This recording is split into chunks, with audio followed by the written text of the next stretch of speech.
Assalamualaikum warahmatullahi wabarakatuh. Selamat pagi Ananda semua. Semoga semuanya dalam keadaan sehat sehingga kita dapat melaksanakan pembelajaran hari ini dengan baik.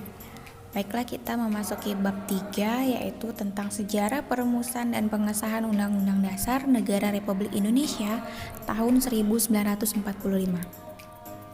Nah, kalau kemarin kita sudah membahas tentang bab 2, yaitu tentang norma-norma, sekarang kita memasuki bab baru dan kita akan membahas mengenai perumusan dan juga pengesahan dari Undang-Undang Dasar 1945. Nah, kita masuk pada pembahasan perumusan undang-undang. Jadi ini awal mula dirumuskannya Undang-Undang Dasar. Nah, kita masuk pada sejarah perumusan dan pengesahan Undang-Undang Dasar. Pertama kali sidang BPUPK itu dilaksanakan pada tanggal 10 sampai 16 Juli 1945. Sebelum sidang dimulai diumumkan adanya penambahan 6 anggota BPUPKI, yaitu Abdul Fattah Hasan, Asiki Natanegara, Aryo Suharjo Hamijoyo, Pangeran Muhammad Nur, Mas Besar Martokusumo, dan Abdul Ghaffar. Nah, selain tambahan dari anggota BPUPKI yang baru, Insinyur Soekarno sebagai Ketua Panitia Kecil juga melaporkan hasil pertemuan yang dilakukan sejak 1 Juni 1945. Lalu pada tanggal 22 Juli, Insinyur Soekarno mengadakan pertemuan antara panitia kecil dengan anggotanya Badan Penyelidik. Saat itu dihadiri oleh 38 anggota. Nah, mereka membentuk suatu panitia kecil yang saat itu populer disebut dengan nama Panitia 9. Jadi di sini ada dokumentasi dari sidang BPUPKI. Nah, siapa saja yang berada di dalam Panitia 9 tersebut? Di sini ada 9 orang. Yang pertama yaitu Insinyur Soekarno sebagai Ketua Panitia Kecil. Ada Mr. Muhammad Yamin, Dr. Randus Muhammad Hatta, A.A. Rais, Abi Kusno Cokro Suyoso. Lalu ada Abdul Qahar Muzakir, Haji Agus Salim, lalu Kiai Haji Wahid Hasim, dan yang terakhir Mr. Ahmad Subarjo. Lalu masuk kepada perumusan undang-undang.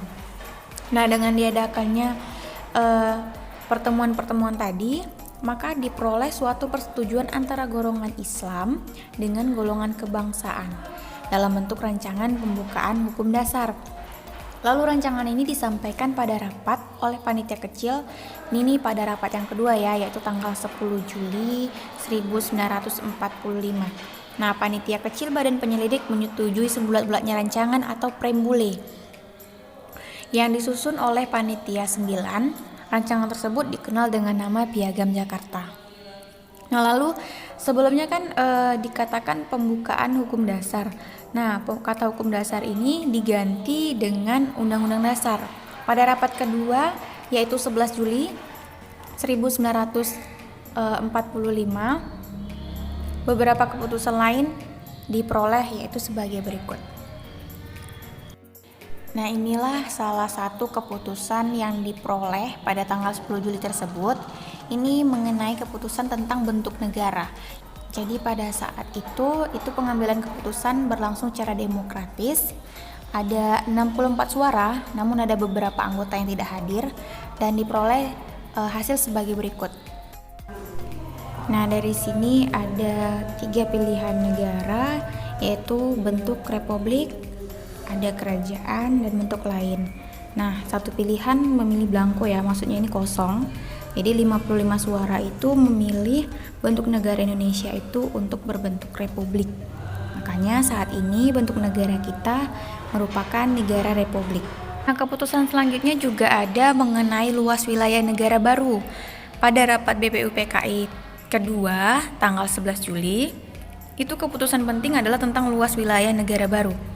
Ada 3 usulan tentang luas wilayah negara baru di Indonesia, yaitu yang pertama Hindia Belanda yang dulu, yang kedua Hindia Belanda ditambah dengan Malaya, Borneo Utara, Irian Timur, Timor Portugis, dan pulau-pulau di sekitarnya.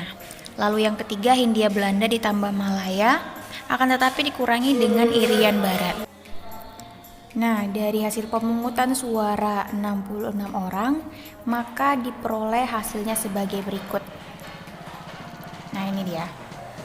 Suara terbanyak pada Hindia Belanda pilihan kedua ya, Hindia Belanda ditambah dengan Malaya, Borneo Utara atau Borneo Inggris, Irian Timur, Timur Portugis dan pulau-pulau di sekitarnya. Sementara suara terbanyak kedua itu memilih Hindia Belanda yang dulu. Namun keputusan hasil akhirnya yaitu pada pilihan yang kedua.